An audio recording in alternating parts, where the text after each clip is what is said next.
Vous savez, sans la touche de Dieu dans la vie de quelqu'un, c'est impossible d'avancer.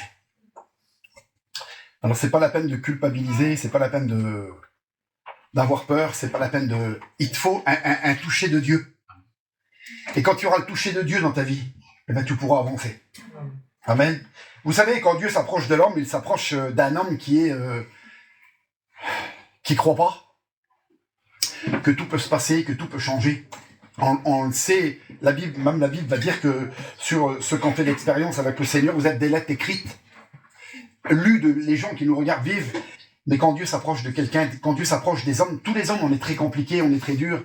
Vous savez, si on pouvait voir l'invisible de l'homme, l'intérieur de l'homme, le cœur de l'homme, eh bien, dans le cœur de l'homme, il y a beaucoup de points d'interrogation, il y a beaucoup de pourquoi, il y a beaucoup de comment, il y a beaucoup de souffrance, il y a beaucoup de murmures, il y a beaucoup de mécontentement, il y a beaucoup de colère, il y a beaucoup de tout ce que vous voulez. Ça, c'est le cœur de l'homme. On a du mal à croire, on a du mal à faire. Et puis, à côté de ça, Dieu ouvre une porte. Quelle beauté. Qu'il est bon, Dieu. Amen. À côté de ça, Dieu ouvre une porte, comme il a fait pour la boule. Et elle, c'était cette porte de cette famille. Parce que malgré qu'ils n'ont pas accepté le Seigneur, ils ont tous été sauvés. Parce que Dieu a ses plans. Vous savez, la finalité de Dieu, c'est de te sauver. Il y en a qui vont marcher avec Dieu, il y en a qui vont voir marcher ce combat. Il y en a qu'on va les voir dans la vie, on va dire que ça, c'est un combattant, une combattante à ce combat pour réussir. La boule, voilà, c'est une combattante à ce combat pour réussir. Et puis on va en avoir un autre devant nos yeux. Celui-là n'a jamais cru en Dieu, il n'a jamais aimé les chrétiens, il détestait les chrétiens. Et devant nos yeux, il va se convertir comme ça, tout doucement. Tout doucement, tout doucement, tout doucement. Il va venir à la réunion, tout doucement. Et puis on va dire, nous on va voir, devant nos yeux, il va se convertir. Et il y en a qui arrivent, ils croient rien, comme Paul sur le chemin de Damas. La lumière attend, et ils sont brisés tout de suite. Et toutes les choses de Dieu rentrent dans eux. Et d'un seul coup, ils se retrouvent pasteurs du jour au lendemain.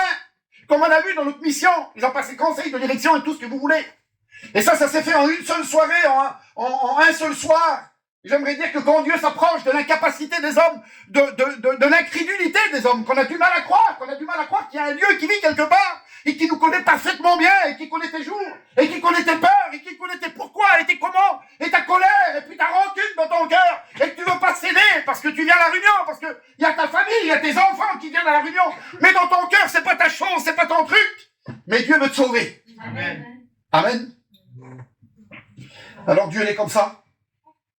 Alors si vous voulez, on va prier le Seigneur. On va courber les francs. Et puis je vais demander, Steve, c'est ça, que tu pries le Seigneur pour moi. Allez, vas-y, on courbe les francs, s'il vous plaît. Nous te remercions, Seigneur Jésus-Christ, pour cette réunion pour ce soir. Tu puisses, Seigneur, bénir ton serviteur pour qu'il nous apporte une bonne parole. Oui, mon Père, qui est ancien. Et pour revient toute la gloire. À toi la gloire. Merci, Seigneur. J'aimerais te dire que dans ta famille, tu as une porte. Une porte que le Saint-Esprit a mis là. Et rassure-toi, toute ta famille passera, rassure-toi. Même si le diable te dit le contraire, moi je te dis que toute ta famille passera par la porte que Dieu a mis là. Parce que dans des familles, Dieu met une porte, et tout le monde passe par cette porte-là. Même le plus dur, le plus compliqué, le plus rebelle, le plus pirate, si vous préférez, le plus bandit, le plus voleur, le plus rouleur, le plus escroqueur. Il passera par cette porte-là, parce que la Bible dit ça, la vie de l'homme c'est ça, on est pour mourir, on n'est pas pour vivre éternellement. Après oui, mais là sur la terre, entre le berceau et entre la tombe, pardonnez-moi, il y a un laps de temps où l'homme doit faire la paix avec Dieu, où la femme doit faire la paix avec Dieu. On ne peut pas fermer les yeux, tu peux vivre sans Dieu, mais tu ne peux pas mourir sans Dieu, c'est interdit. Tu ne peux pas partir sans Dieu, tu peux vivre ta vie sans Dieu. Certainement que dans le monde tu réussiras, mais certainement que tu louperas ta vie. Parce que s'il n'y a pas Dieu à bord de ta maison, à bord de ta vie, s'il n'y a pas Dieu, tu réussiras peut-être. Pas de souci, mais tu louperas ta vie. Parce qu'une vie, elle peut être remplie de billets de 500 €, mais on peut pleurer tous les soirs, on peut être malheureux tous les soirs, on peut avoir la tristesse dans le cœur tous les soirs. Et vous savez, il y en a qui sont morts de tristesse, vous le savez ça? De chagrin, vous savez, il y en a qui meurent de chagrin. Et moi, je me rappelle, peut-être que vous avez écouté parler, ça fait quelques années de ça. Il y a un homme qui était passé par un problème, une difficulté de la vie. Il avait perdu un fils, écoutez, un fils. Et puis, quelques temps après, il n'a pas pu supporter. Imaginez-vous, il n'a pas pu supporter. Je crois qu'il est mort 1 mois après. Et c'était reconnu qu'il est mort de chagrin. Il n'a pas pu supporter. On peut mourir du chagrin, mais si on est dans la main de Dieu, si Dieu nous tient, on passera à travers la tempête, à travers le feu, à travers l'eau, à travers toutes les choses qui vont s'élever contre nous, parce qu'on a un Dieu qui est très fort et très puissant. La Bible dit ça, regardez.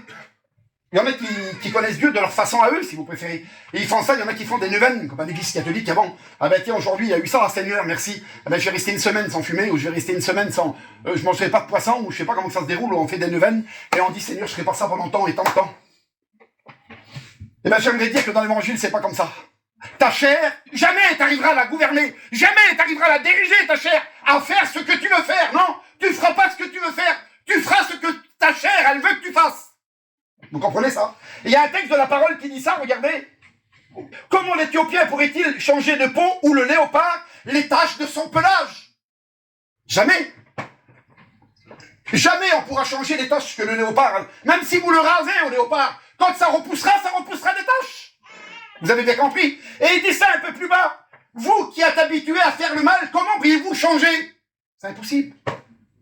C'est impossible. C'est des situations que la Bible nous relate. Impossible de changer de couleur de peau, à part que Michael Jackson, il était je sais pas combien de bains. C'est impossible de changer les pelages. Ou c'est impossible que tu arrêtes de faire le mal, que tu arrêtes de produire les choses mauvaises. Jamais tu pourras faire le bien, toi. Il faut que tu t'approches de Dieu. Amen. Pour faire le bien, il faut que tu t'approches de Dieu. Et la parole de Dieu, écoutez, la parole de Dieu nous parle d'un foyer. Il y avait aussi des choses impossibles. Il y a plein de choses qui sont impossibles. Mais Dieu avait un plan pour ce foyer-là. Vous voyez? Et quand Dieu a un plan pour quelqu'un, tu pourras te mettre sur le dos ou sur la tête, tu passeras pas à travers. Parce que toutes les prières qui sont formulées derrière, par ta famille, par tes parents, par tes tantes, par tes oncles, par qui tu veux, Dieu, il arrive avec la prière. Et Dieu échange. Parce que la prière, c'est le seul moyen qui transforme le cœur de l'homme. C'est la prière, il n'y a rien d'autre. C'est pas la peine de passer par d'autres chemins, d'essayer de faire autre chose. C'est la prière qui transforme le cœur de l'homme. C'est pas l'argent, c'est pas la famille, c'est pas l'amour de quelqu'un. L'amour de quelqu'un va nous transformer pendant un moment, si vous préférez. Et après, ça va revenir. Il y a même un texte du monde qui dit ça. Tu as beau chasser ton naturel, et il reviendra au galop. Quelle vérité. Parce que tu peux pas changer ce que tu es véritablement. Et jamais tu pourras changer, parce que c'est impossible. Et j'aimerais dire que dans ce petit foyer-là, chaque année, la Bible dit ça, que Elkana descendait de son pays. Il descendait à Silo pour adorer l'Éternel des armées. Que dans ce foyer, Dieu avait fait un plan. Et quand Dieu crée un plan, mes frères et sœurs, c'est pour la gloire de Dieu. Amen. Peut-être que c'est nous qui vont profiter du plan, mais c'est pour la gloire de Dieu. Et la Bible dit ça, Elkana, il était marié à une femme qui s'appelait Anne. Et la Bible dit ça, Anne ne pouvait pas avoir de petits-enfants. Que chaque année, quand il descendait à Silo, Anne allait au temple, et la Bible dit ça, elle pleurait devant Dieu, elle était malheureuse, son cœur était très malheureux à Anne. Pourquoi? Parce que la ville l'avait privée d'enfants, elle n'avait pas d'enfants. Qu'un jour, Anne va au temple, et la Bible dit ça, quand elle descendait pour adorer, chaque fois qu'Anne montait au temple de l'Éternel, Pénina l'a provoquée. Écoutez, elle a mortifié, elle lui causait du chagrin, elle lui disait des paroles blessantes, elle a chagriné, elle l'offensait, et cela ça produisait chaque année. Chaque année, le diable se présentait. Et j'aimerais dire que le diable ne te laissera pas faire ta petite vie tranquille. Lucia, comme ça tu t'appelles toi, ta femme à Louis, Lucia. Ben j'aimerais dire que le diable ne te laissera pas tranquille. Et jamais il t'abandonnera, toi, jamais. Ton nom à toi et Louis, il est marqué en rouge, en enfer, et c'est marqué à détruire ce foyer. Faut le détruire parce qu'il en fait la paix avec Dieu. Il faut les détruire, il faut les stopper, il faut les arrêter, il faut refermer les portes. À un moment, la Bible dit ça, Abraham avait fait des puits, et les puits, c'était pour prendre de l'eau, c'était vital à l'époque. Et la Bible dit ça, quand l'ennemi arrivait, vous savez ce qu'il faisait? Il refermait tous les puits. Et le désir du diable, c'est ça, c'est d'arrêter les chrétiens et de les fermer pour pas que la vie de Dieu, elle passe, parce que certainement que la vie de Dieu va jaillir sur celui qui est à côté de toi, soit ton mari, tes parents, tes enfants, ceux qui sont autour de toi, la vie, elle va jaillir. Amen. Chaque fois qu'elle montait pour aller adorer, cette femme lui causait du chagrin. Alors vous savez qu'est-ce qu'elle faisait? C'était une femme merveilleuse. Son nom voulait dire grâce et miséricorde. Quelle beauté. Et le nom de Pénina, vous savez qu'est-ce que ça voulait dire? Celle-là qui l'a mortifié, qui l'a chagriné, qui l'embêtait, qui lui donnait du chagrin. Vous savez qu'est-ce que ça voulait dire son nom? Corail. C'était de la pierre. C'était très dur. Elle était très dure, cette femme-là. L'autre, c'était grâce. Elle pardonnait, la miséricorde. Elle avait reçu les grâces de Dieu. Et elle donnait des grâces. Vous comprenez ça? Parce que quand on est un chrétien, on donne de la grâce. Amen. Parce qu'on demande à Dieu, Seigneur, fais-moi une grâce, s'il te plaît. J'ai besoin d'une grâce. Fais-moi une grâce. Alors elle, une grâce lui a été faite parce qu'elle faisait des grâces aux autres. Vous comprenez? Et la Bible dit ça, que pendant qu'elle montait au temple, Pénina l'a mortifiée, elle l'a chagrinée, elle lui disait des paroles blessantes. Et la Bible dit ça, vous savez qu'est-ce qu'elle faisait, elle? Quelle beauté. Elle mangeait pas, elle s'en allait et elle pleurait au temple, devant l'Éternel des armées. Et elle était au temple et elle pleurait devant Dieu, elle pleurait, elle épongeait son cœur, la Bible a dit. Il y avait l'homme de Dieu qui était là, Élie. Élie le prêtre dans le temple. La Bible dit qu'il est assis sur sa chaise et voit tout, cette scène qui se passe. Et la Bible dit que pendant qu'elle pleure et pendant qu'elle prie Dieu, il n'y a que sa bouche qui bouge, il n'y a plus de phrase qui sort. Élie va se mettre debout, il va s'avancer et va dire « Jusqu'à quand vas-tu cuver ton vin ici, va le cuver ailleurs. Si vous préférez, le grand homme de Dieu est en train de la traiter d'alcoolique. » Pourtant, c'est pas son cas. Hein. C'est une grande femme de Dieu. Elle est devant l'Éternel, elle est en train d'esponger son cœur, elle présente son cas, elle présente son offrande à l'Éternel des armées, et le diable, il arrive, parce que le diable, il passe derrière tous les hommes. Il arrive à passer derrière tous les hommes. Il arrive, il est fort, hein. Mais l'Éternel des armées est beaucoup, c'est pas qu'en paraître, beaucoup plus fort. Vous savez, la Bible dit qu'à cette époque-là, Élie, là, le prêtre, il a 2 garçons. Et la Bible dit que ces 2 garçons-là, c'est un scandale pour Israël, tellement qu'ils font des affaires qu'il ne faut pas faire. Et tout Israël est au courant. Et Yann va répondre ça, vous savez ce qu'elle va dire, mon Seigneur, elle va l'appeler mon Seigneur. Elle va dire, je suis pas une femme légère, tu sais. Je suis devant Dieu et j'esponge mon cœur devant Dieu. J'ai pas bu de liqueur forte, j'ai pas bu de vin, j'ai rien bu. Je suis devant l'Éternel des armées en train d'esponger mon cœur. Et quand elle va lui dire ça, il va lui dire, rentre chez toi, rentre tranquille. Et que l'Éternel des armées exauce ta prière. Et la Bible dit ça, elle va rentrer chez elle, et son visage ne fut plus jamais le même. Parce que quand on reçoit un mot de Dieu, quand on reçoit un mot de Dieu, Fernand, on n'est plus fatigué, on n'est plus découragé, on n'est plus troublé, on n'est plus écœuré, on n'a plus envie de mourir. C'est la joie qui rentre dans nos cœurs, Victorio, parce que là, elle vient de recevoir une parole de connaissance, une parole appropriée à son problème. Elle n'avait pas d'enfant depuis des années, elle attendait, elle souffrait amèrement. Le diable l'attaquait, le pasteur l'a attaqué aussi, le prêtre. Et elle, au lieu de se défendre, Fernande, au lieu de dire « Ah ben, moi je suis pas un alcoolique, mon frère. Tu ferais mieux de regarder tes garçons, toi ils font rien en Israël à Montfermeil. C'est la honte de Montfermeil, tes garçons. » Elle a pas dit ça, elle, quelle beauté. Victorio, elle a respecté le roi de Dieu. Elle a fait comme David et Saül, si vous connaissez l'histoire de Saül. Il aurait dû le tuer dans la grotte à un moment, mais il va dire ça. L'Éternel, je toucherai pas un cheveu, parce que c'est ton oint, c'est toi qui l'as choisi. Et voilà comment qu'a réagi Anne, quelle femme. Quand elle reçoit ce mot, la Bible dit ça, que son visage, la boule, ne fait plus jamais le même. Parce que quand on reçoit un mot de Dieu, on sait que Dieu va bénir. Quand on reçoit un mot qui vient du ciel, ça nous rafraîchit les idées, ça nous rafraîchit le cœur, ça nous fait sortir le trouble du cœur, ça nous fait sortir le découragement de nous, la peine elle sort de nous, la souffrance elle va sortir. Ça va nous apporter un rafraîchissement dans nos entrailles au plus profond de nous, vous comprenez? Que Dieu soit béni. Quand il s'approche des hommes, que c'est trop difficile, la vie elle est trop dure, quand le cœur est trop dur, alors il crée une circonstance. Que c'est beau la parole. La parole elle est belle, elle est puissante. Comment qu'elle a réagi? Elle n'a pas réagi à la gitan, elle, hein? À la femme ou à l'homme gitan, va reprendre tes garçons au lieu de me reprendre à moi. Tu te rends, je suis pas un alcoolique, mon frère, moi je suis un chrétien. Elle n'a pas dit ça, elle, quelle beauté. Ah, c'est encore humilié. Elle venait de subir de la part de Pénina, elle n'a rien dit. Elle va au temple, elle subit encore. Parce que le diable est tellement fin, il veut t'arrêter. Dans ta maison, tu subis, la Bible dit ça. T'as passé à travers l'ours, t'as passé à travers le lion, à travers la tempête, à travers toutes sortes de choses. Et la Bible dit ça, l'homme rentre dans sa maison et pose la main sur la paroi de sa maison et s'est piqué là par une petite vipère. Comment qu'il est fait, le diable?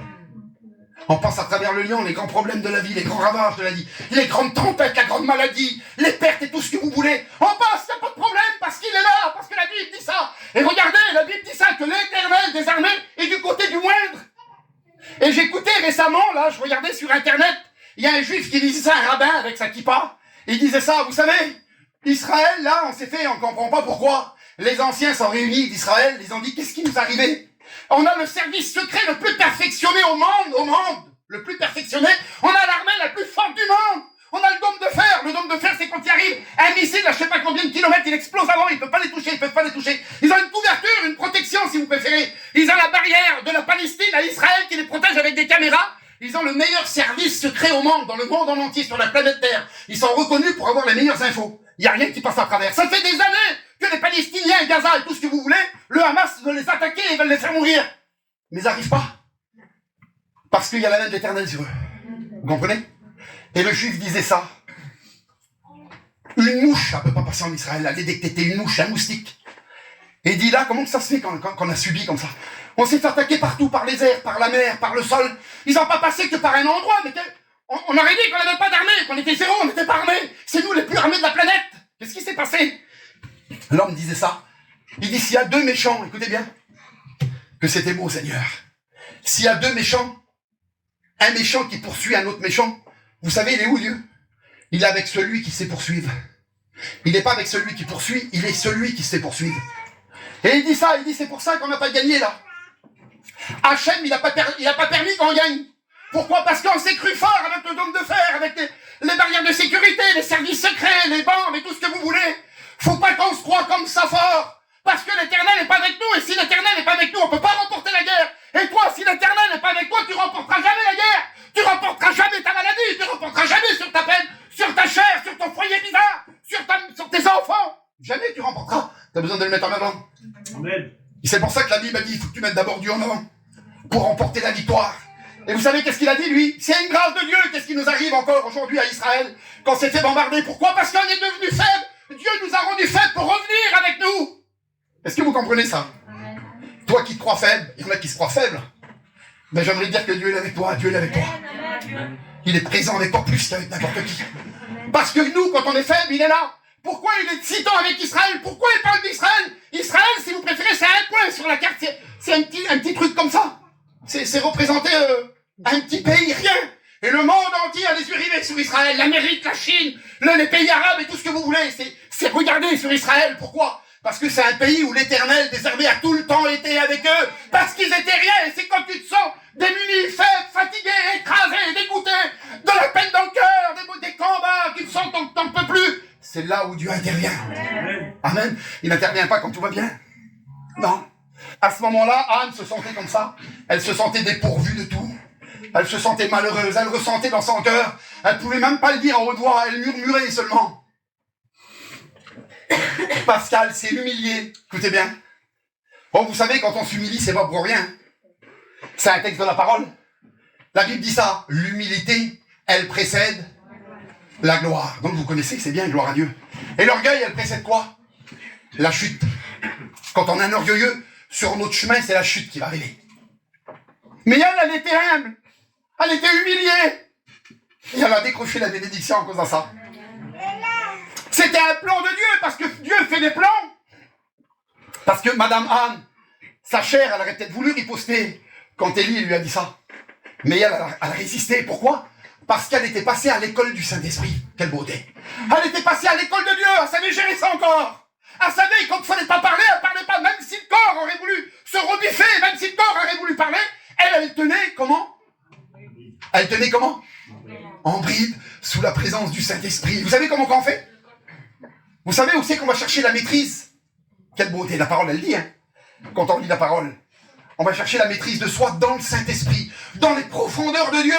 C'est quand tu recherches Dieu, c'est quand tu jeûnes, c'est quand tu pries, c'est quand tu t'approches de Dieu que tu arrives à avoir la maîtrise pour pas parler avec ton mari inconverti, les enfants qui t'agitent parce que tout bouge autour de nous, vous avez vu? On a des vies gitanes, multitueux, on n'est pas comme les Garagiens, on n'est pas calme, on n'a pas été élevé au 2, 4, 6, 8, 10, on n'a pas été élevé comme ça. Vous avez bien vu les enfants voir nous sont turbulents? C'est les sous, c'est pas tout simple chez nous, c'est très compliqué. Vous avez bien vu?